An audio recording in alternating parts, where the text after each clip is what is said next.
디모데후서 2장 10절에서 13절까지 우리 같이 함께 읽겠습니다. 디모데후서 2장 10절에서 13절까지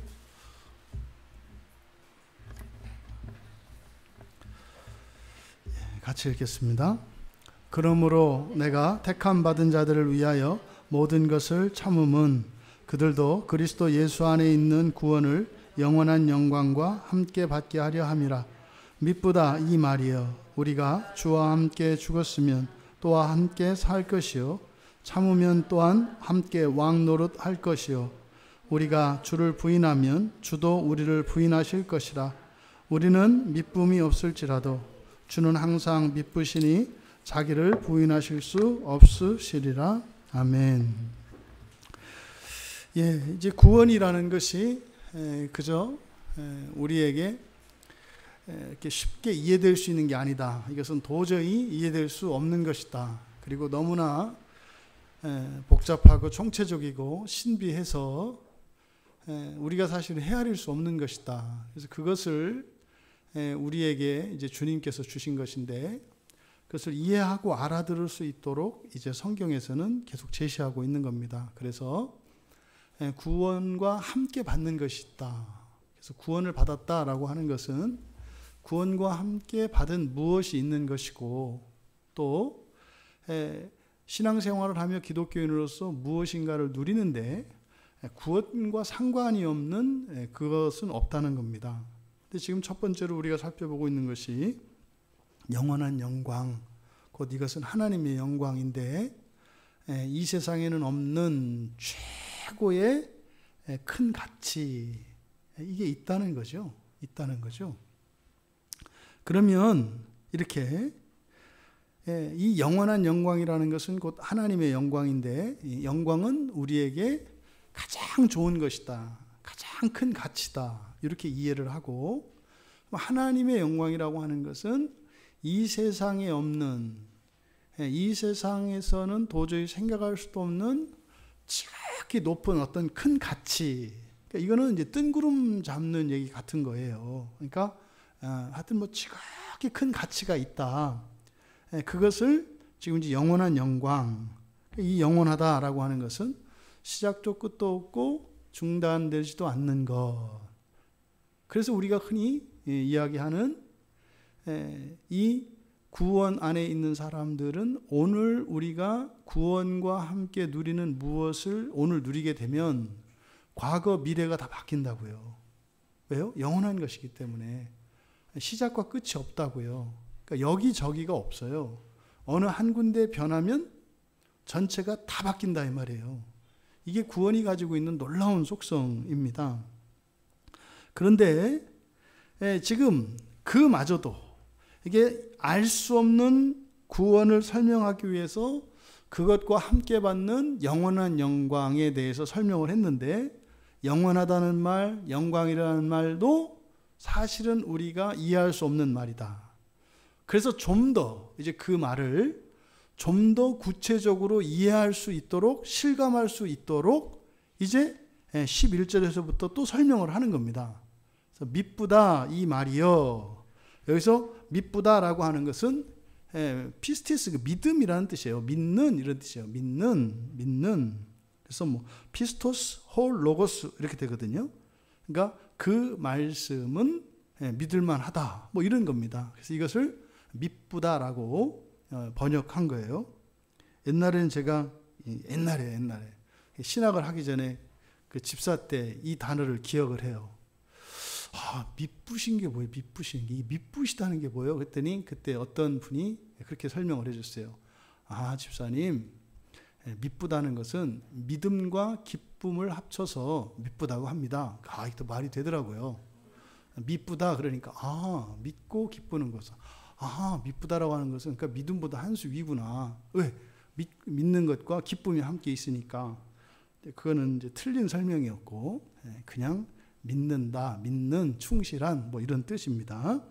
이 말이 뭐겠습니까? 이 말은 사실상 이제 뒤에 있는 앞으로 할 말들, 이 말들은 참으로 믿을만하다. 이제 뒤에 있는 말을 가리키는데, 여기에서는 이제 단수형을 써요. 그러니까 이것은 바로 구원과 함께 받는 영원한 영광을 나타내는 것이기도 하고, 또 뒤에 나오는 이제 설명을 말하는 것인데, 이 뒤에 나오는 설명들이 앞에 있는 영원한 영광과 관계가 있다는 것을 나타내는 겁니다.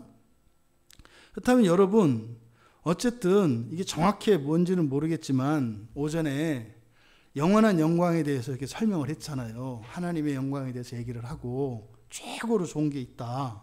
이건 뭐 그냥 알아들을 수 있잖아요. 뭔진 모르지만 뭐 최고로 좋단다야. 뭐 이거잖아요.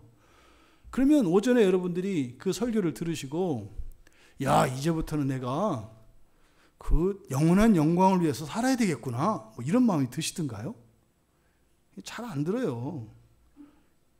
야, 내가 예수를 믿길 잘했구나. 오전에 설교 듣고 나니까, 야, 내가 교회기도 잘했고 예수 믿기도 잘했고, 야, 구원은 대단한 거고 너무 좋은 거구나, 이런 생각이 안 난다고요. 그냥 단지 좋단다야, 뭐 이런 거죠. 그냥 야, 무지하게 좋다네, 뭐 최고로 좋다네, 뭐 이렇게 되는 거죠. 그래서 이렇게 이제 설명을 하는 거예요.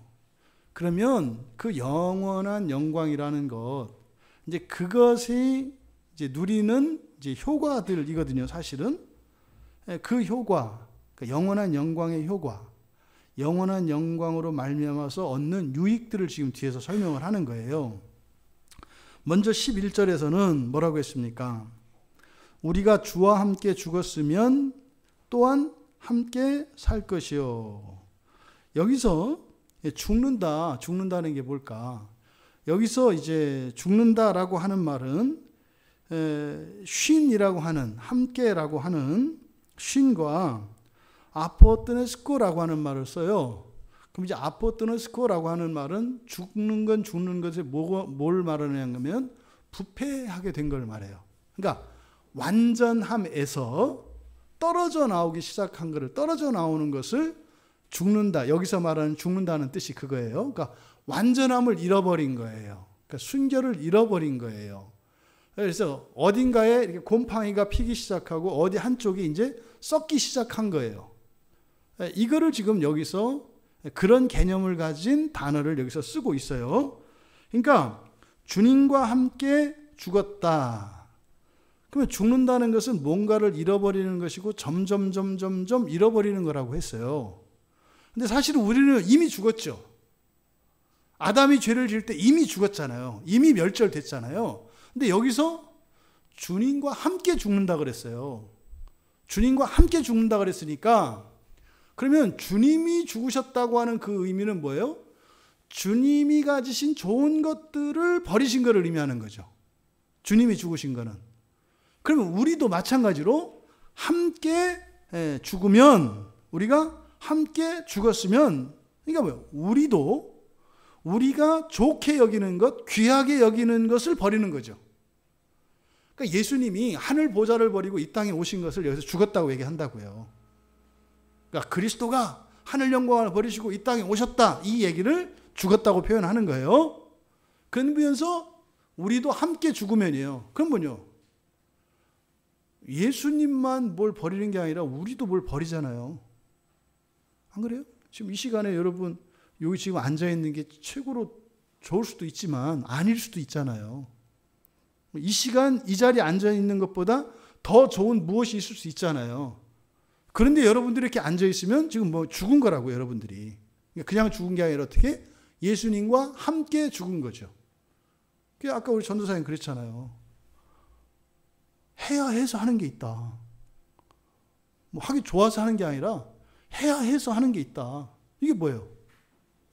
이게 예수님과 함께 죽는 거라고요. 만약에 내가 예수와 상관이 없다면 하지 않았을 일들을 예수를 믿기 때문에 하는 어떤 일들이 있어요. 이게 뭐예요? 이게 함께 죽는 거라고요. 그러면 여기서 함께 죽으면, 그러니까 함께 죽었다고 그랬으니까 예수님도 죽으신 거잖아요. 근데 시간적으로 우리가, 예수님하고 우리가 함께 죽는데 우리가 먼저 죽어요? 예수님이 먼저 죽어요? 예수님이 먼저 죽으셨어요. 예수님이 먼저 하늘에서 내려오셨고, 먼저 고난을 겪으셨고 먼저 십자가에서 죽으셨다고요. 먼저. 그러니까 예수님이 솔선수범하셨다는 거예요. 그러니까 함께 죽는다는 게 사실은 똑같이 죽는 게 아니라고요. 먼저 예수님이 죽으신 거라고요. 그리고 우리가 뒤따라 참여하는 거죠. 그런 거죠. 야, 우리 둘이 저기 여기 저 그랜드 캐년에서 뛰어내려서 죽기로 하자. 친구가 둘이 딱 약속을 한 거예요. 둘이 딱 친구했더니 나는 심장이 떨려서 못 죽겠다. 너 먼저 죽어. 내가 금방 따라갈게. 그래서 친구가 확 뛰어내서 확 죽어버렸어요. 근데 뒤에 있는 친구한테 죽으면서 이제 그러는 거예요. 떨어지면서 친구야 어서 따라와. 떨어져 보니까 괜찮아. 별거 아니야 하는데 뒤에 있는 친구한테 뒤에 남아있는 친구가 떨어질 수도 있고 안 떨어질 수도 있는 거예요. 그때 그러는 거죠. 그때 떨어져 죽으면 이거는 비극입니다만 예수님께서 먼저 죽으시고 우리에게 선택권을 주시는 거예요. 같이 죽는 게 아니라고요. 그런데 약속을 주시는 거예요. 만약에 예수님이 먼저 죽으셨는데 함께 뒤따라서 네가 죽는다면 이거죠. 여러분, 그러니까 예수님이 죽으셨다. 그러니까 여러분도 함께 죽는다. 이게 실제적으로 우리에게 의미하는 바가 뭘까요? 여러분들은 중요한 가치, 아주 좋은 것을 버릴 때는 특별한 이유가 있어야 되겠죠. 그것을 버리는 것보다 더 큰 어떤 유익이 여러분들이 있어야 할 거 아니에요. 그러니까 거기는요, 사실은 목표가 바뀐 거죠. 예수님이 그 모든 것을 버리고 죽으신 것은 하늘에서 그냥 하나님으로 그냥 통치하시고 신성을 지키시면서 사시는 것을 버리고 이제 예수님의 목표가 바뀌신 거예요. 목표가 바뀌었기 때문에 그걸 버린 거라고요. 그러니까 목표를 바꾸면 버리게 돼 있는 거예요. 그래서 예수님이 버리셨다는 거잖아요. 그런데 여러분, 예수님을 생각해 보세요. 바울 사도도 똑같이 지금 예수님을 따라가고 있습니다만 먼저 우리가 예수 그리스도께서 자신의 목표를 바꾸시고 하나님으로 계시지 않고 사람과 같이 되겠다고 하는 이 목표를 세우셨기 때문에 그걸 버리셨단 말이에요. 신성으로서의 영광과 이 권위를 다 버리셨다고요. 존귀함을. 그 뒤에 예수님에게 찾아온 일, 일어난 일은 뭐예요? 그냥 완전히 이거는 그냥 포기한 정도가 아니라, 그거를 포기한 정도가 아니라 사람으로서 중산층도 못 사셨다니까요. 완전히 비참한 가운데 자신을 내동댕이 치셨고요. 그럼 여러분 생각해 보세요. 예수님을 여러분들이 자꾸 하나님으로 생각하지 않는 것도 문제지만 너무 하나님으로 생각하는 것도 문제다. 예수님에게 감정이 있습니다. 감정이 있어요. 예수님한테 자꾸 덤비고 말 안 듣고 그러면 어떻게 해요? 예수님이 짜증이 나요. 짜증이 난다니까요. 말 듣고도 못 들은 체하고 이러면 화도 나는 거예요. 또요, 제자들이 욕하고 배신하고 뒷담하고 그러면 감정이 상하는 거예요. 더더군다나 제자들이 예수님의 뜻을 모르고 오해하고 예수님을 떠나갈 때 예수님 마음이 찢겨요. 막 찢어지는 고통을 느낀다니까요. 여러분, 매주 예배 때마다 예수님이 함께 하신단 말이에요. 여기에. 여러분들은 모르죠. 여러분들은 못 보지만 문제는 하나님은 여러분을 봐요. 그러니까 어떻게 보면 여러분 앞에 하나님이 여러분만 쳐다보실 가능성이 많아요. 예수님 옆에도 안 앉으실 거예요. 그냥 이렇게 보실 거예요. 그냥 이쁘다. 어쩌면 이렇게 이쁘냐. 그러니까 이제 안 보이니까 이게 부담이 안쓰럽지. 계속 이러고 계실 거예요. 근데 왜 또 이분이 또 안에 성령께서 우리 안에 계시니까 또 우리 마음에 또 생각을 다 하시네. 근데 이렇게 보니까 딴 생각하고 있는 거예요. 날 좀 봐달라고 이제 막 이러시는 거 아니에요. 근데 그냥 예배 시간 내내 딴 생각한다고 생각을 해봐요. 예수님 마음이 아프다니까요. 예수님 밥 안 먹으면요, 배고파요. 밥 안 먹고 물만 냅다 마시면 예수님도 배에서 꼬르륵꼬르륵 소리 계속 나는 거예요. 물 안 마시면요, 목말라요. 그러세요. 길을 가다가 지쳐서 허기지셔서 쉬시고 골아 떨어지시고 그러잖아요. 아니 어떻게 풍랑이 있는 바다에서 그냥 딱 자겠어요? 하나님이니까? 에이, 전날 밤샘 한 거요. 전날 밤샘 한 거요. 그러니까 막 풍랑이 있는 바다 갔는데도 딱 차. 야, 하나님은 역시 뭐 예수님은 달라. 우리 주님은 뭐 마음이 편안하셔. 마음 편안해. 몸이 고단해서 그런가 이놈들아. 어떻게 거기서 자겠어요? 출렁거리는데 멀미 안 해도 다행이지. 예수님이 똑같이 그러시다. 예수님이 감기 걸리실까요? 안 걸리실까요? 걸려요. 그렇죠. 인터넷. 감기 걸려요. 코로나 바이러스 감염 될까요? 안 될까요? 된다니까요. 예수님도. 그러면요. 열도 나고요. 예? 펄펄 끓고요. 예수님도 똑같이 그래요. 우리하고. 뭐 여러분 몸살 걸려보셔서 아시잖아. 예, 막 펄펄 끓다가 또 갑자기 막 추워지고 막 이러잖아요. 그러니까 똑같이 예수님도 그러신다고 하는 사실을 여러분들이 이거를 착각하시면 안 돼요. 예수님도 똑같이 그러신다. 똑같이. 심지어는요. 사랑하는 제자에게 팔려서 예? 그 도축장으로 끌려가는 양과 같이 십자가로 끌려갈 때 예수님 마음이 어떠셨겠어요? 예수님이요? 죽기보다 싫었어요. 죽기보다 싫었다니까요. 그렇게 기도하셨잖아요. 할 수만 있겠으면 이 잔을 옮겨달라고. 싫었다니까요. 보세요. 예수님이 목표를 바꿨기 때문에 자신의 모든 것을 버리고 죽으셨어요. 그래서 얻은 결과는 완전한 비참과 고통, 불행이에요. 사도 바울이 똑같이 지금 겪고 있는 겁니다. 그런데 디모데에게도 그런 인생을 살라고 하셨던 그것이 더 유익한 것이기 때문에 그랬잖아요. 그러니까 우리에게도 동일하게 말씀을 하시는 거예요. 그러니까 함께 죽었으면, 그러니까 예수님과 함께 죽는다면, 그럼 여러분들이 예수님과 함께 죽는다는 건 뭐겠어요? 여러분의 목표를 바꾸시는 거예요. 그러니까 함께 죽는다는 게 목표를 바꾸시는 거라니까요. 여러분의 목표가 뭐세요? 있잖아요. 그 목표를 수정하시는 거예요. 이게 죽는다는 의미인 거죠. 이렇게 함께 죽으면 함께 살 것이다. 조심하셔야 됩니다, 여러분. 여기서 또 이렇게 함께 산다 그러면 퍽하면 죽었다 살아나는 게 하도 이렇게 그냥 습관이 돼서 아, 죽었다가 또 부활한다는 거구나. 이런 식으로 가지 마세요. 그거하고는 전혀 상관이 없는 본문이에요. 여기서 말하는 것은 동고동락에 대해서 얘기하는 거예요. 동고동락. 즐거움과 슬픔을 함께하는 것에 대해서 지금 이야기하는 겁니다. 그러니까 목표를, 죽는 것이 목표를 바꾸는 것인데 결국은 목표를 바꾼다는 목적이 뭡니까? 그 영원한 영광, 하나님의 영광, 그것으로 목표를 바꾸는 거예요. 뭐요? 여러분들이 생각하는 최고를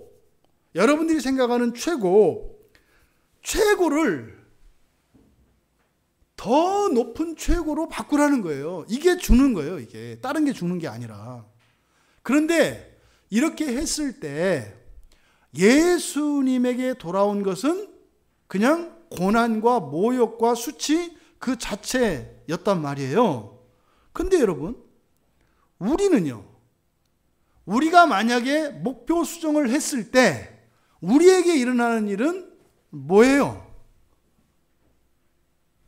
똑같이 예수님처럼 바울 사도가 그랬던 것처럼 우리에게도 그런 괴로움이 온다. 고난이 온다. 와요. 근데 그것은요.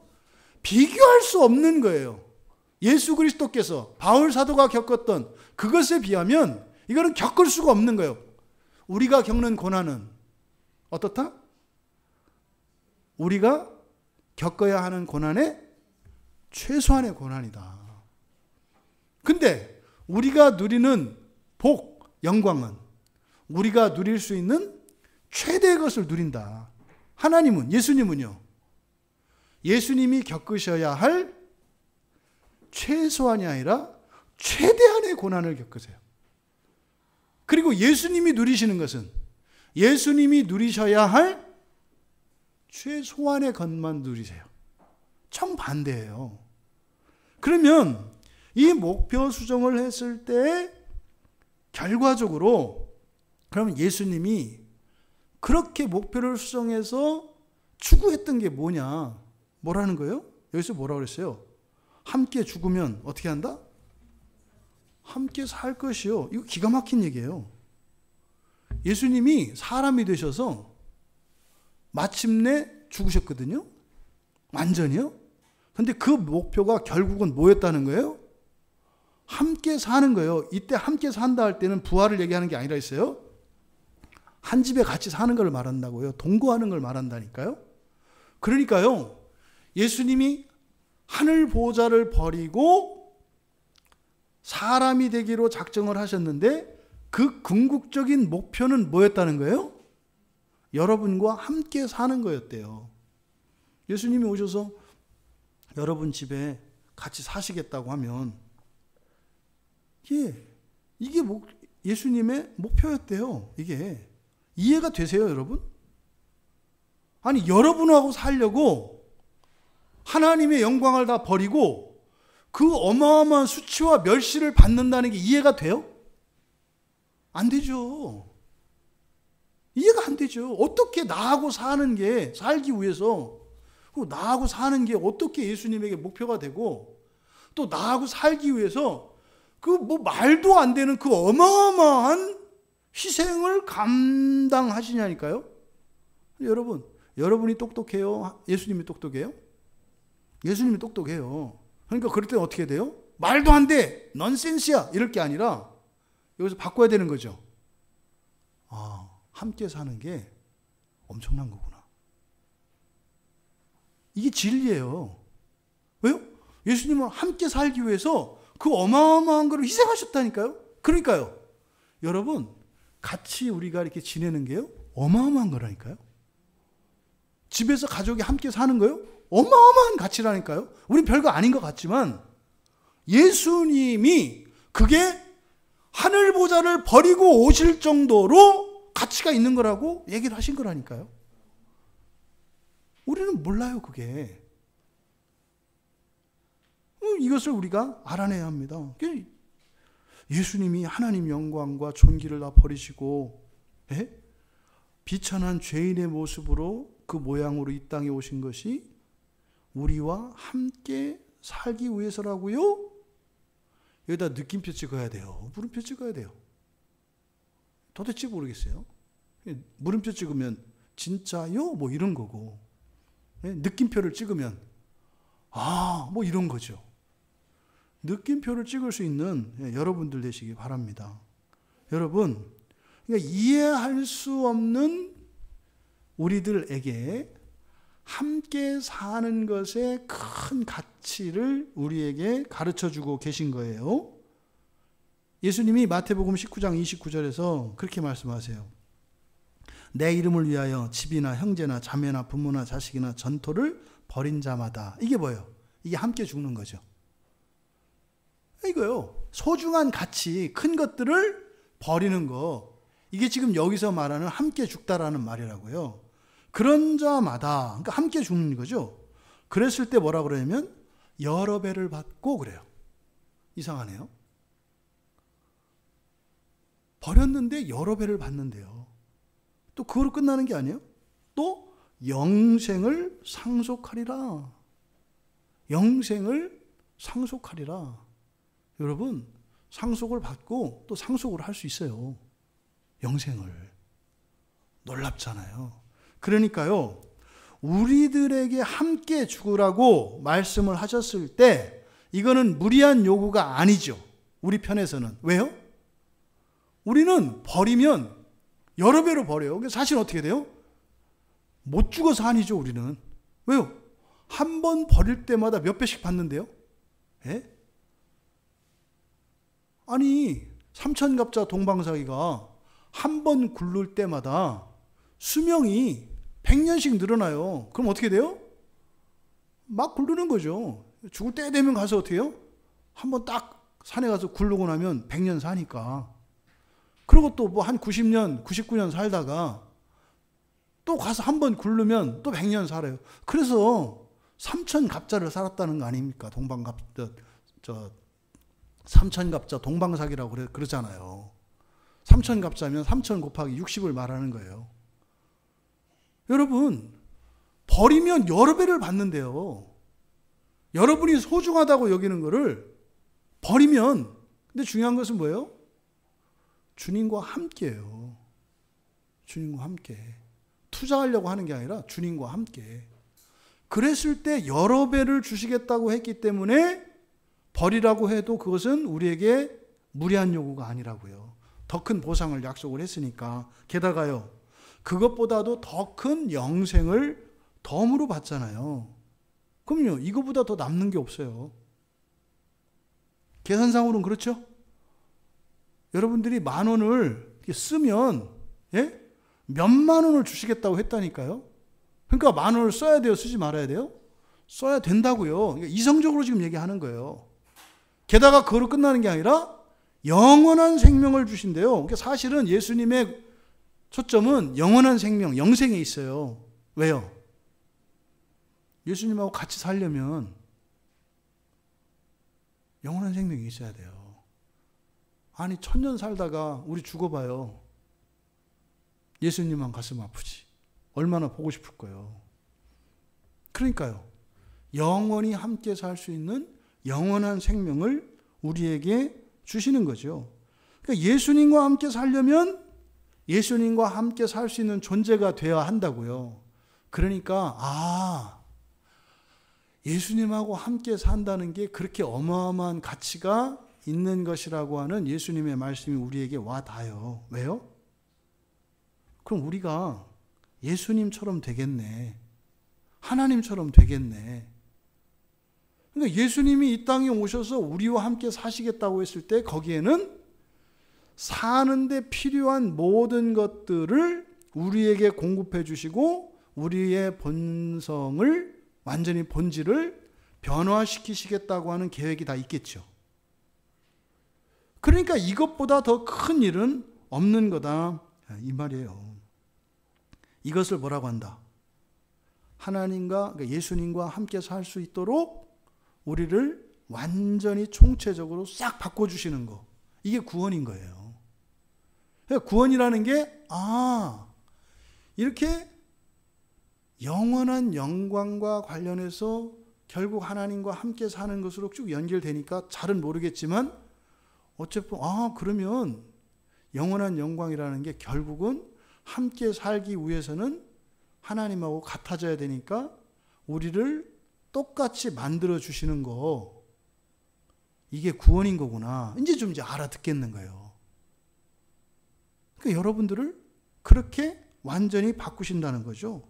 근데 이 과정이 굉장히 놀라워요. 같이 죽고 같이 사는데 함께 살기 위해서 예수님에게 일어나는 일과 우리들에게 일어나는 일이 너무 달라요. 예수님은 함께 살기 위해서 철저히 손해만 보세요. 예수님은 손해만 봐요. 우리는요, 이득만 봐요. 이게 놀라운 거예요. 아니, 어떻게 예수님은 손해만 보고 우리는 이득만 보는데 왜 이게 예수님한테 의미가 될까? 또 한 가지, 예수님이 버리시는 것과 우리가 버리는 거예요. 예수님이 버리시는 거는 원래 영원한 것들이에요. 다 신성에 속한 거니까. 근데 우리가 버리는 거는요, 어차피 없어질 것들이에요. 영원한 게 아니잖아요. 그래서 사실 우리는 단지 뭐예요? 시간만 좀 땡겨서 버리는 거예요. 여러분 죽을 때 다 버릴 거거든요. 근데 그거를 미리 앞당겨서 버리는 것밖에 없어요. 우리가 하는 일은. 그런데 예수님은 영원한 것들을 버린다니까요. 그러니까 함께 죽고 함께 사는, 그러니까 동고동락하는 이 일이 이루어지는 과정이 너무 달라요. 이게 뭡니까? 하나님의 것으로 완전히 우리한테 채워주시는 거죠. 하나님은 왜 이게 가능해요? 하나님은 어떤 분이시니까? 영원한 분이시니까. 영원한 분이시기 때문에 이게 가능한 거예요. 우리는 유한한 사람들이기 때문에 계산이 된다고요. 근데 예수님은 절대로 이게 손해가 돼요, 안 돼요? 안 되는 거예요. 우리의 계산으로는 많고 적음은 유한하기 때문에 많은 것을 덜어내면 적어집니다. 또 적은 데다가 더해주면 많아집니다. 그래서 우린 계산이 돼요. 근데 예수님은 하나님이시기 때문에 영원하시다니까요. 영원하신 분에게는 줄어들고 늘어나는 게 없어요. 근데 인간적으로 보면 예수님은 일방적으로 손해만 보는 것 같고 우리는 이득만 보는 것 같고, 또 예수님은 버릴 수 없는 영원한 것을 버리고 우리는 썩어질 것들을 좀 땡겨서 버리는 것 같은, 그래서 도저히 이해할 수 없는 일이 일어나는데, 사실은 하나님의 영원이라고 하는 속성을 이해하고 나면 예수님이 손해를 보시는 게 아니구나, 오히려 이득을 보시는구나. 왜요? 여러분을 얻으시잖아요. 여러분을 얻으시잖아요. 이게 말이 안 되는 거예요. 영원한 게는 줄어드는 것도 없고 더해지는 것도 없다고 그랬잖아요. 우리는 있어요. 더해지고 줄어드는 게 있다고요, 우리는. 근데 우리에게 하나님의 것을 다 부어주니까 늘어난 것이 돼버려요. 영혼에는 늘어날 수 없는데 이게 늘어난 게 돼버린다고요. 그래서 결국은요, 하나님도 이런 식으로밖에 당신의 유익을 취할 수밖에 없구나. 그러니까요, 하나님과 함께 한다는 것은 엄청난 일이고, 그 하나님과 함께 하기 위해서 우리를 하나님과 같은 존재로 만드신다고 하는 것이 구원 안에 들어있는 개념이구나. 이거를 뭐라고 한다? 이거를 하나님 된다. 이거를 신학적으로 테오시스라고 그래요. 테오시스. 이거를 신화라고 합니다. 신화. 사람이 하나님 됨. 이게 이제 하나님에게도 가장 큰 목표인 거죠. 여러분들이 이런 이야기를 듣는데도 조금도 그렇게 이렇게 구원을 받아야 되겠다, 이런 생각도 없고, 조금 더 여러분 아무 생각도 안 난다면, 이럴 때는 사실 무조건 도장 갖다 찍어야 되겠다, 이래야 되는 거거든요. 일단 원리적으로. 근데 아무 생각이 없어요. 그럼 여러분 되게 심각한 거예요. 굉장히 심각한 거예요. 여러분의 영혼이, 여러분의 마음이 이렇게 막으로 껴 있는 겁니다.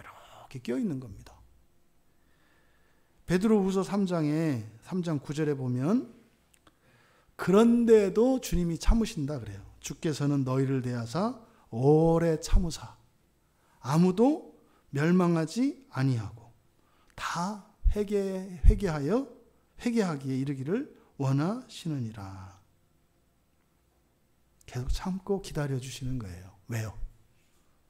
우리가 다 하나님과 함께 하기를 원하시기 때문에. 여기서 함께 죽었으면 함께 살 것이요. 그래서 하나님의 목표가 함께 사는 것. 이것이 영원한 영광, 구원과 함께 우리에게 주어지는 영원한 영광이 왜 주어지는지를 알게 한다고요. 결국 뭐예요? 하나님과 함께 살기 위해서. 근데 결국 이게 뭐다? 바로 구원이 의미하는 바다. 다음으로 12절에서 참으면 또한 함께 왕노릇 할 것이요. 부인하면 주도 우리를 부인하실 것이라. 조심하셔야 됩니다. 여기서 우리는 신자예요.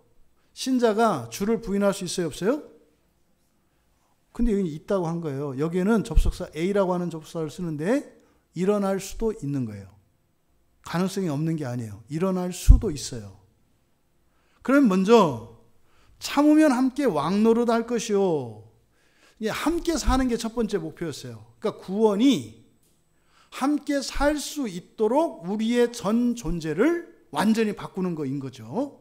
구원이라는 게. 그럼 두 번째로 함께 왕노릇을 할 거래요. 뭐 하면? 참으면. 이 참으면이라고 하는 휘포면은 이게 똑같습니다. 바울 사도가 참았던 이유에 대해서 말을 했잖아요. 그러니까 우리가 참으면, 이때 참는 것은 고통을 참는 게 아니라 그랬어요. 기다리는 거라고 그랬어요. 구원의 완성 성취를 기다리는 거라고 그랬어요. 그러면 그렇게 기다리면 함께 왕 노릇하다 이렇게 되어 있는데 이게 한 단어입니다. 왕 노릇하다 그러니까 약간 왕은 아닌 것 같지 않아요? 왕 노릇하니까? 이 노릇이라는 말이 우리한테는 별로 이렇게 좋은 말이 아니거든요. 왜요? 무슨 일을 할 때는 노릇이라는 말 잘 안 쓴다고요. 에? 아이고 지가 뭐 저 주인 노릇하네. 이게 뭐예요? 주인은 아닌데 주인 행세하는 거를 노릇한다 그러잖아요. 주인은 아닌 거잖아요. 이게 잘못된 말이에요. 여기에서 함께 왕 노릇하다 할 때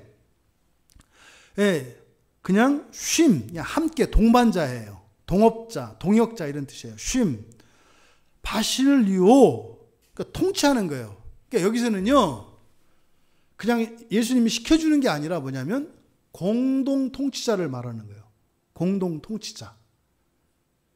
그러니까 구원은요, 여러분들이 예수님이 보통 우리 그러잖아요. 예수님이 이렇게 뭐 이렇게 나누어 주어서 받아 먹는 거로 생각을 하는데 지금 여기서 바울 사도가 이야기하는 것은 참으면 또한 함께 왕 노릇 할 것이라 할 때 이건 뭐예요? 여러분을 똑같이 왕으로 세우신다는 거예요. 왕으로. 예수님이 보좌 우편에 앉으셨다고 그랬죠. 그게 무슨 의미인지 아시죠? 보좌에 앉으셨다고 안 하고 보좌 우편에 앉으셨다고 하는 이 말의 의미는 겸손을 나타내는 거예요. 그리고 기다림을 나타내는 거예요. 그런데 보좌나 보좌 우편이나 사실은 똑같은 거예요. 왜? 우편이 나타내는 것은 하나님의 권능을 나타내거든요. 그런데 왜 그 자리가 아니고 보좌 우편이라고 했는가? 여러분들과 같아지기 위해서예요. 하나님으로 계시고 여러분들은 피조물이 아니라 여러분들과 같이 되시기 위한 거라고요. 이게 굉장히 놀라운 말씀이라고요. 그러니까 지금 여기서 함께 왕 노릇한다는 것도 함께 왕이 되는 거예요. 그러니까 함께 통치한다지 왕 노릇하다가 아니에요. 함께 통치한다. 그러면요, 동역자 개념이라고요. 동역자. 높낮이가 없어요, 이 말에는. 그러니까 여러분들이 그 구원의 소망을 붙들고 기다리면 그 날에 예수님처럼 여러분이 똑같이 통치자가 되어서 마치 예수님은 뭐 여기 과천시장, 여러분들은 안양시장 이렇게 간다는 거예요. 그러니까 예수님을 형제라고 하죠. 그러니까 맏형이라고 하잖아요. 맏아들. 그러니까 정말로 그런 거예요. 정말로. 요 얘기를 지금 한 겁니다. 그러니까요, 왕권을 똑같이 공유하는 거예요. 그래서 우리가 여러분들이 구원이 성취가 되면 신인이 되잖아요. 그럼 신인이 되면 천사와 동등이에요. 그러니까 우리가 천사보다 높은 건 아니라고요. 근데 문제는 우리에게 뭐가 있어요? 왕권이 있다고요. 주님과 함께 왕권을 받는다고요. 그래서 천사가 여러분들의 말을 듣는 거예요. 아직은 말 안 듣는다고 그랬어요. 지금 천사 부리려고 했다가 큰일 나요. 그때 가면 천사들을 여러분들이 직접 부리시게 돼요. 그때 가면. 그래서 어떻게 해요? 참으면 주님과 똑같은 왕권을 가지게 될 것이다. 그런데 뒤에 나오는 얘기가 이제 조심스러운 이야기입니다. 앞에 참으면의 반대 개념으로 뭐라고 한 거예요? 부인하면이라고 한 거예요. 이때 부인하다라고 하는 이 말은 그냥 싫다고 하는 거예요. 아니라고 말하다. 또는 거부하다, 반대 진술하다 이런 뜻이에요. 그럼 여기서 부인한다 라고 하는 이 얘기는 뭘까요? 먼저 여러분들이 이 말에서 염두에 두셔야 될 거. 신자도 부인할 수 있다. 여러분도 부인할 수 있다. 기억하세요. 여러분도 부인할 수 있어요. 그 말은요, 부인하지 않을 수도 있어요. 그러니까 여러분이 참고 기다릴 수도 있고 못 기다리고 부인할 수도 있다 이 말이에요.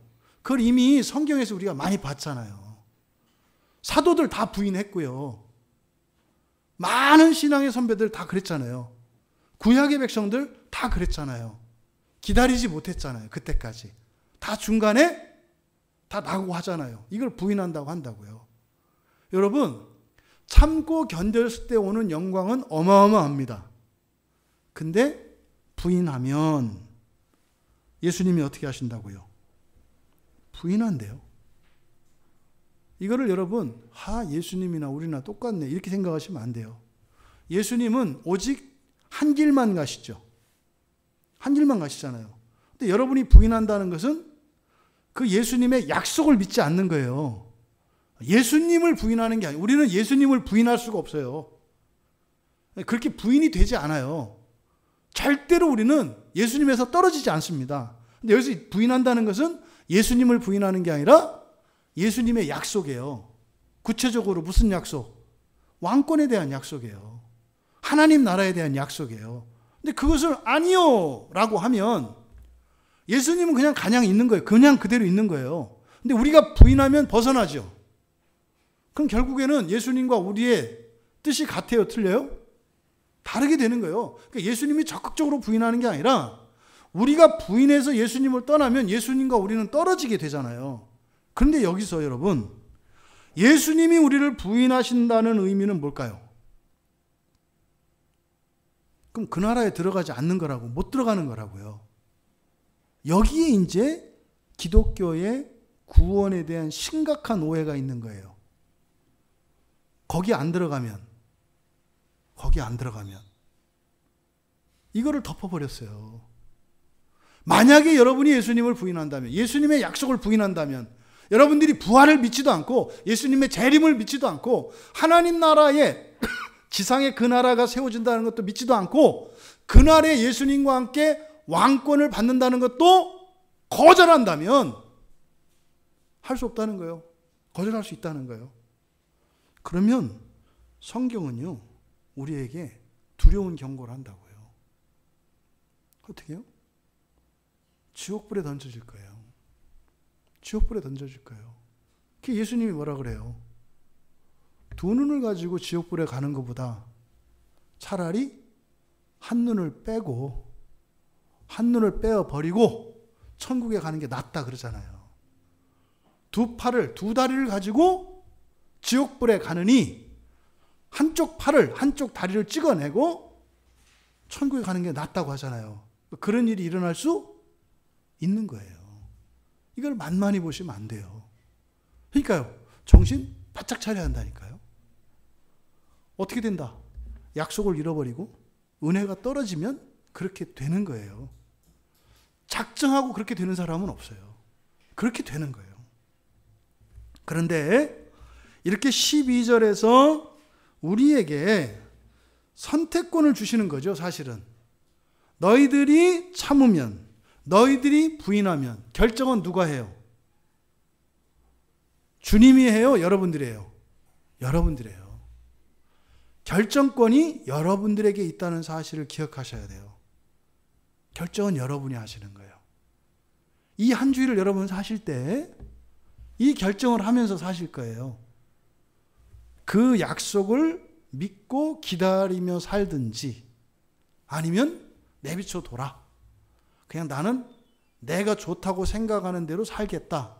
이런 일이 일어날 거예요. 또 목표를 바꾸지 않고 그대로 내가 추구하던 그것을 여전히 추구하면서 살아가든지 아니면 그것을 버리고 정말 하나님의 구원을 바라보며 살아가든지 할 거예요. 그 결과는 너무나 다르다. 여러분, 오늘 그렇게 하지 않는다면 내일도 그렇게 하지 않을 거라는 사실을 기억하시기 바랍니다. 그런데 이렇게 말씀을 하시고 13절에 가서 우리에게 위로의 말씀인데 이제 정말로 지옥이라는 게 어떤 의미인지를 가르쳐 주세요. 13절 같이 읽을게요. 시작. 우리는 미쁨이 없을지라도 주는 항상 미쁘시니 자기를 부인하실 수 없으리라. 이게 무슨 말이냐면 만일 우리가 불순종한다면 이런 뜻이에요. 만약 우리가 불순종한다면 그분은, 그러니까 신실하신 그분은 기다리신다. 만약 우리가 불순종한다면 신실한 그분은 기다리신다. 왜냐하면 이렇게 됐어요. 왜냐하면 뒤에 주는 항상 미쁘시니 여기에 이제 주 앞에 왜냐하면이 있는 거예요. 왜냐하면 주님은 자신을 부인할 수 없기 때문이다. 이렇게 돼요. 주님은 자신을 부인할 수 없다. 무슨 말입니까? 하나님이 세워놓은 계획은 취소될 수가 없어요. 여러분하고 함께 살기로 이미 하나님이 계획을 세워놓으셨고 작정을 하셨잖아요. 그러니까 내려오셨잖아요. 그래서 여기서는요, 부인할 수 없다. 자신을 부인할 수 없다. 이게 부인하다라고 번역되어 있는데 여기서는 메노, 그러니까 휘포메노, 참는다의 휘포메노에서 휘포를 빼고 메노라는 말을 여기다 써요. 부인하다라는 말에 메노. 그러니까 기다린다는 거예요. 그래서 그런 겁니다. 왜냐하면 자신이 끝까지 기다리실 수밖에 없다는 얘기예요. 왜요? 신실한 분이시니까. 예수님은 믿음이 확실해요. 그래서 예수님은요, 믿음이 이루어질 때까지 어떻게 해요? 기다려요, 예수님은. 우리는 변덕을 부리지만 예수님은 안 부린다고요. 그 얘기를 하는 거예요. 그래서 이거는 기다리시는 게 목적이 아니에요. 휘포메노는 무엇을 위해서 기다리는 걸 했잖아요, 목표를. 근데 예수님한테는 휘포를 빼버려요. 왜요? 목적이 아니라 그건 그냥 돼요. 뭐 하면? 시간만 지나면. 시간이 지나면 그렇게 되게 돼 있어요. 그래서 예수님은 그냥 기다리는 거예요. 그래서 이때 시간은 뭐예요? 불의 연단이죠. 불의 연단. 베드로전서 1장 7절이나 계시록 3장 18절에 보면 이 불로 연단하는 것에 대한 말씀이 나와요. 그러니까 뭡니까? 여러분들이 참아서 왕 노릇을 하든지 부인하고 시간이 지나서 그렇게 되는 그 길을 가든지, 그 길이 뭐예요? 지옥 가는 거예요. 지옥 가는 거. 신자들도 지옥에 간다. 잊지 마세요, 여러분. 굉장히 중요한 성경의 가르침이에요. 그동안은 예수 믿으면 지옥 안 간다고 가르쳤다고요. 근데 여러분, 제가 놀라운 사실을 알았어요. 구원의 확신 이거 얘기하잖아요. 이게 원래 이단 사상이었던 거 아십니까? 4세기 때 이단들이 가지고 있던 사상이었어요. 왜요? 그때 정통 교리는 뭐였어요?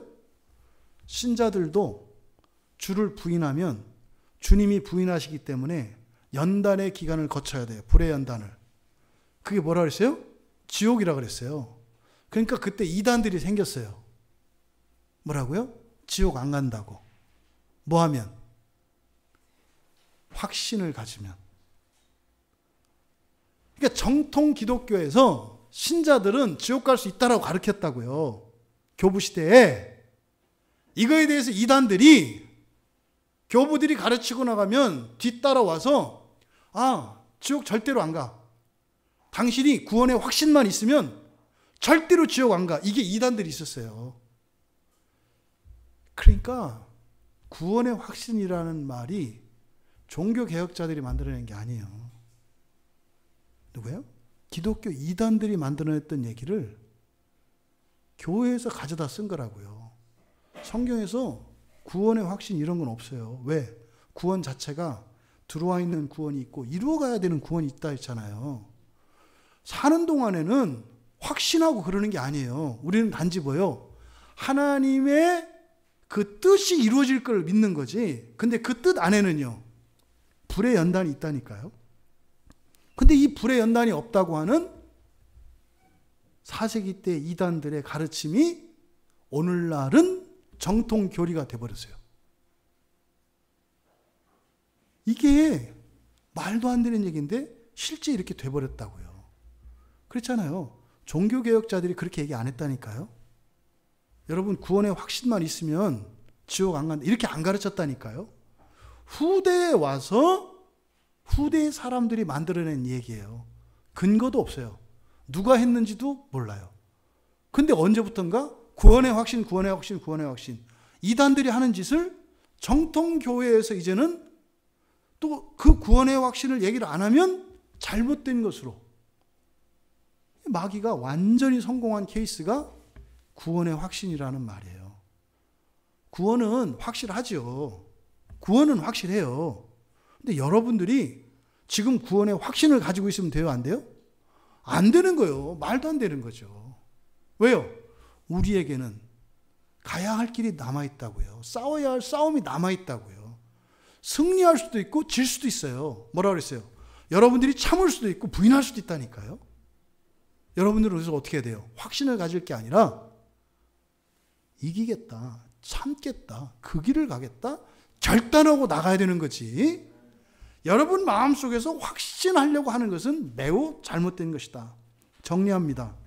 여러분, 이 구원에 대해서 의심하거나 불안해하지 마세요. 의심하거나 불안해할 필요는 없어요. 구원에 대해서. 왜요? 구원은 확실하니까. 예수를 믿는 사람에게 구원은 피할 수가 없어요. 취소되지도 않아요. 근데 이때 예수를 믿음으로 했을 때 그 믿음은 어떤 믿음이다? 여러분 안에 있는 믿음이 아니라 예수 안에 있는 믿음이다. 예수 안에 있는 믿음이 그 구원을 확실하게 하는 것이지 여러분의 믿음이 구원을 확실하게 하는 게 아니에요. 여러분의 믿음은 어떻게 돼요? 계속 자라가야 되는 믿음이에요. 여러분 믿음 자체가 확실할 수 있는 믿음이 아니라니까요. 계속 자라가야 돼요. 사는 동안. 그리고 죽는 순간에 예수님께서 여러분의 믿음을 예수님 안에 있는 믿음과 같이 똑같이 만드시는 거예요. 그래서 그 믿음은 계속 자라가야 되는 믿음이지 확신해야 되는 믿음이 아니다. 그래서 그 영원한 구원은 여러분이 상관할 영역이 아니에요. 하나님의 구원의 계획은 세상이 창조되기 이전에 이미 세워졌고 이건 틀림없어요. 그래서 여러분을 향한 하나님의 사랑, 여러분을 향한 하나님의 구원의 계획, 이것은 끊을 수 없어요. 왜요? 주님은 영원하시기 때문에. 영원하시기 때문에. 그래서 이 영원한 구원에 대해서는 불안해하거나 의심하지 마라. 싹 정리하셔야 돼요. 두 번째, 거짓된 확신에 빠져서 안정감을 누리지 마라. 거짓된 확신에 빠져서 안정감 누리지 마라. 당신이 오늘은 참는지 몰라도 내일 부인할 수 있다는 사실을 잊지 말라. 내일 부인할 수 있어요. 예고하고 부인하는 사람은 없어요. 그래서요, 여러분의 선택을 확인해 보셔야 돼요. 그러니까 영원한 구원이 불변하는 것이다. 이것을 여러분들이 이 사실을 듣고 이제 알게 되었을 때 그 순간부터 고통이 영원히 없어졌다 생각하면 안 된다 이 말이에요. 고통은 남겨져 있어요. 남은 고통이 있다고요. 남은 고통이. 그걸 잊지 마셔야 돼요.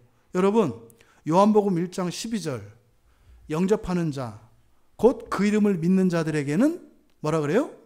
하나님의 자녀가 되었다, 되는 권세를 주셨다.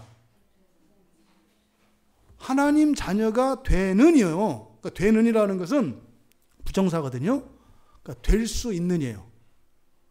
예수를 영접하면 하나님의 자녀가 될 수 있는 권세를 줬다니까요. 예수를 믿으면 하나님 자녀가 되는 게 아니에요. 될 수 있는 권세라고. 그 다음부터는 어떻게 돼요? 그 권세를 가지고 하나님 자녀가 되기 위하여 살아가야 되는 거예요. 그런데 이 말씀을 가지고 믿으면 끝났다. 하나님 자녀가 됐다.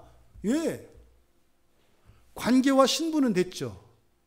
근데요, 본질은 안 바뀌었다니까요. 사람이 아니라니까요. 권세를 발휘하면서 사셔야 되는 거예요.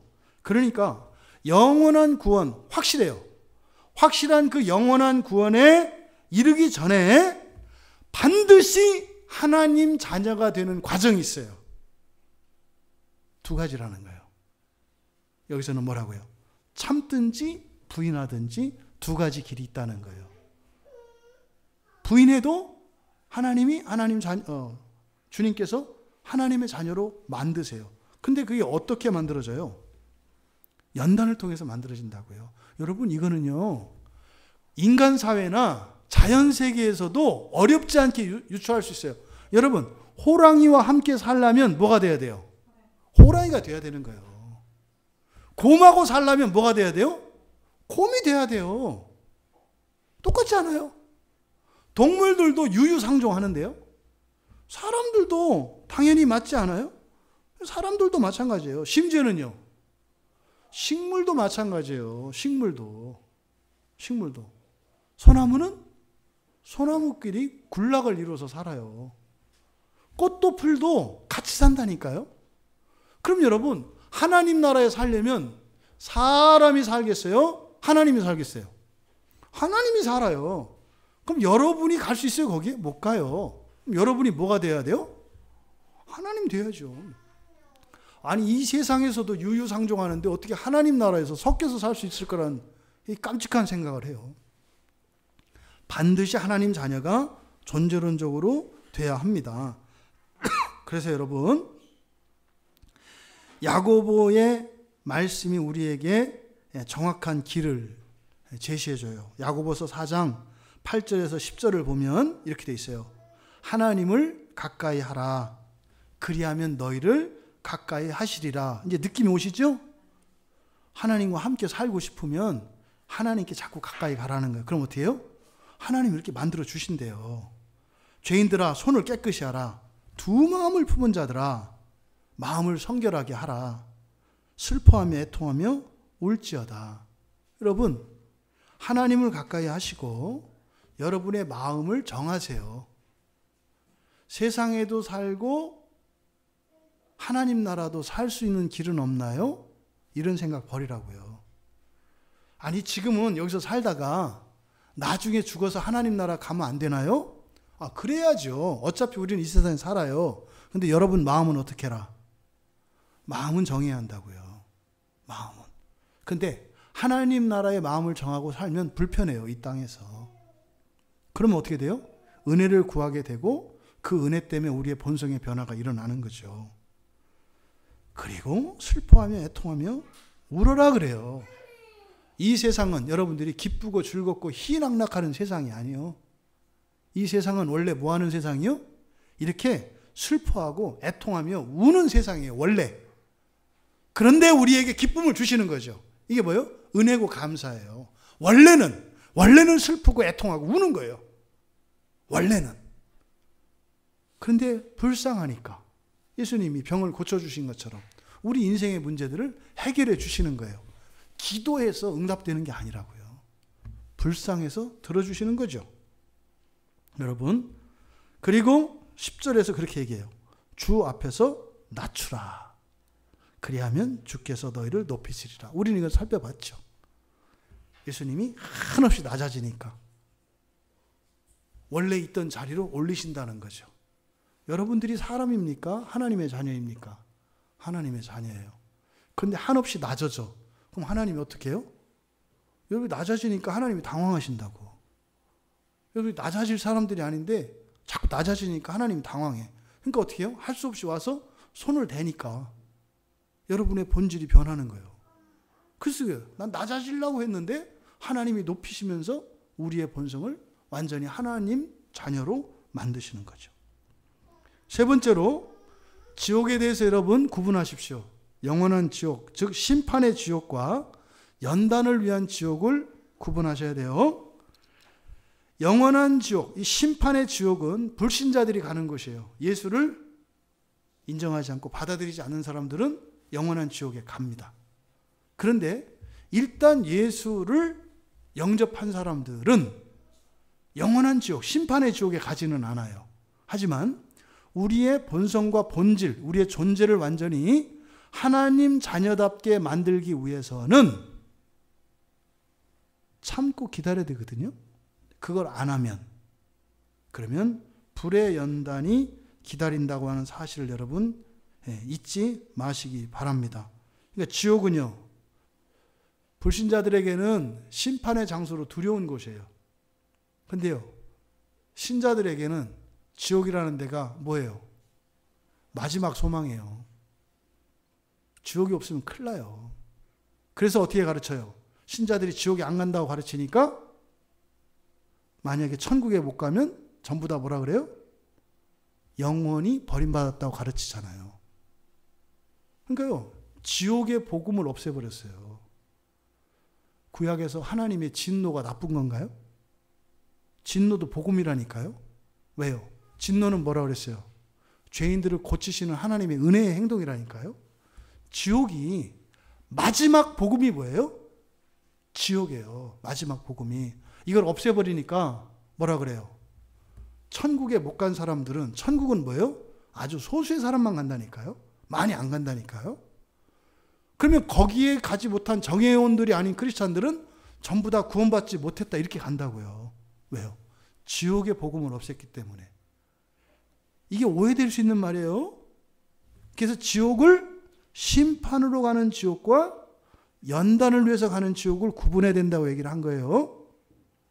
그래서 불순종하는 자들에도 13절에서 한 얘기가 그랬잖아요. 예수님은 부인하실 수 없다. 뭐요? 끝까지 기다리신다.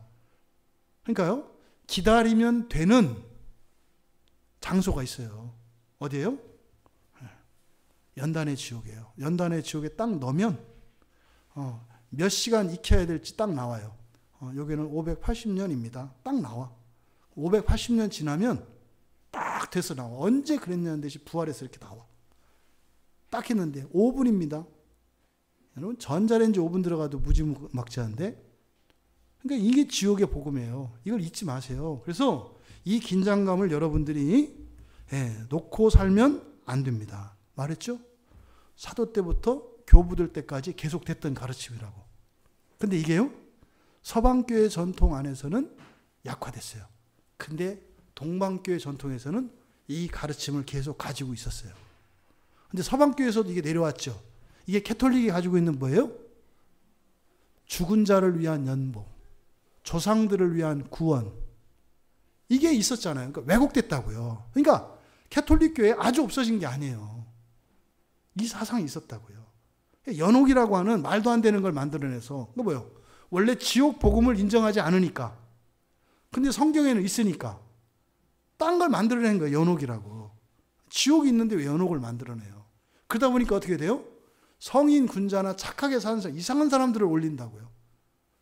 구원은 오직 믿음으로만 받습니다. 행위로 받는 게 아니에요.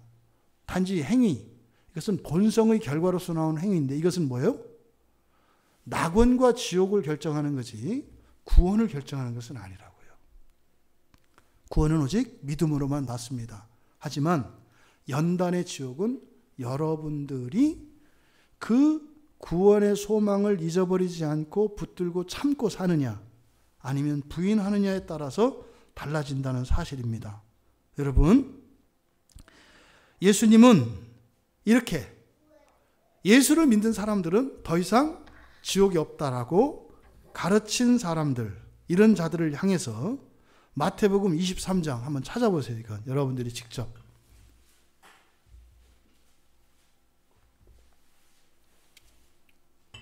이런 사람들이 계속적으로 있어 왔어요. 계속적으로. 가지 않는다. 가지 않는다. 마태복음 23장 13절.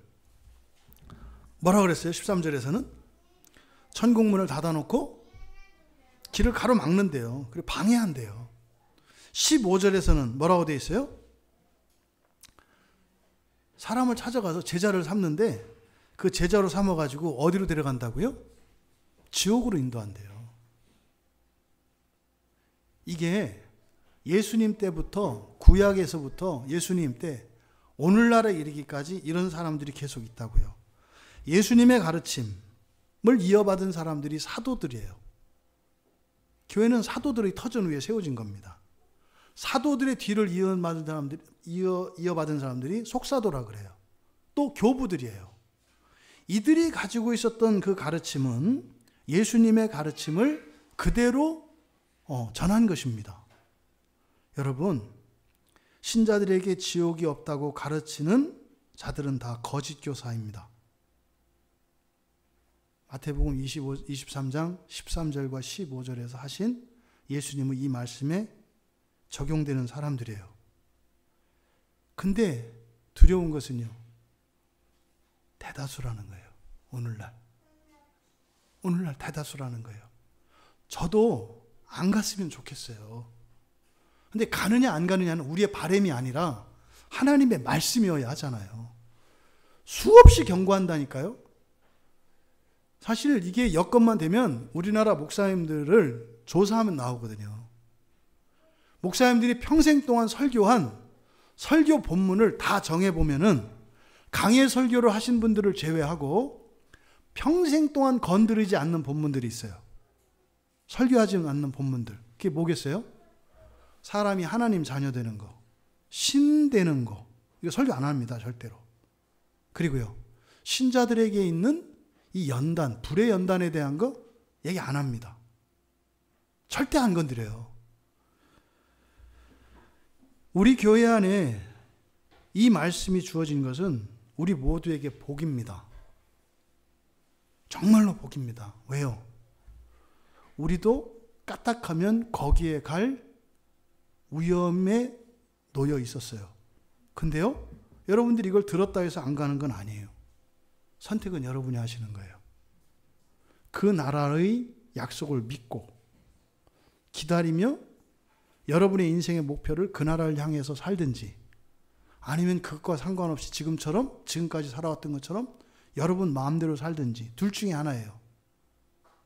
그것은 살아서도 여러분 인생이 다르겠습니다만 죽고 난 뒤에도 여러분의 인생이 완전히 갈린다고 하는 사실을 기억하시기 바랍니다. 여러분, 제가 단언코 여러분들에게 말씀합니다. 거짓 교사들에게서 벗어나십시오. 그게 살 길입니다. 두렵지만 거짓 교사들에게서 벗어나십시오. 이거는요, 마치 구약의 거짓 선지자들이요, 이스라엘의 멸망을 앞두고 있었을 때 절대로 멸망하지 않는다고 했어요. 절대로. 우리는 하나님의 백성이기 때문에 여호와께서 우리를 지켜주실 것이다. 우리는 율법을 맡았기 때문에, 우리나라는 하나님이 다윗과 맺은 언약이 있기 때문에 영원히 왕위를 지켜주실 것이다. 절대로 안 망한다. 망한다고 하는 것은 가짜다. 이렇게 얘기했어요. 거짓 선지자들이. 다 그렇게 얘기했어요. 그리고요, 그때 그 거짓 선지자들이 했던 일, 오늘날 신자들에게 지옥 안 간다는 거예요. 예, 심판으로서 지옥은 안 가요. 근데 연단으로 가야 하는 지옥이 있다는 사실을 감추고 있어요. 이거는 마치 멸망을 앞둔 아수르와 이 바벨론이 침략을 앞두고 있는 전날까지도 망하지 않는다고 했다니까요. 여러분, 수많은 그리스도인들이 그렇게 알고 죽어가요. 얼마나 원망하겠어요. 예? 얼마나 원망하겠어요. 이게 아니길 바란다니까요, 저도. 근데 성경은 분명히 경고한다 이 말이에요. 선지자 가운데 어찌 보면 가장 비참했던 사람이 예레미야 선지자예요. 왜냐하면 예레미야 선지자는 유다의 멸망을 얘기를 하거든요. 다른 선지자들은 멸망을 예언하고 다 죽어요. 멸망하는 걸 보지는 않아요, 사실은. 근데 예레미야는 직접 나라가 멸망하는 걸 봐요. 그래서 눈물의 선지자라고 하는 거예요. 차라리 자기가 틀렸든지 보지 않았더라면 얼마나 다행이겠어요. 근데요, 하나님이 분명히 멸망을 예언하셔서 그렇게 선포하라고 하셔서 멸망을 얘기했어요. 저는 절대로 예레미야가 안 될 거예요. 저는 여러분들의 멸망을 볼 수 없어요. 예레미야 선지자는 멸망을 봤어요. 저는 절대로 멸망을 안 볼 거예요. 성경은 분명히 얘기합니다. 정신 똑바로 차리세요, 여러분. 신앙생활 열심히 하셔야 돼요. 그 어떤 일 때문에 신앙생활을 뒷전으로 미루지 마세요. 그 대가를 여러분들이 치러야 할 그 대가가 무엇인지를 안다면 여러분 그게 얼마나 어리석은 것인지 아시게 될 겁니다. 여러분 구약의 일을 봐도 알잖아요.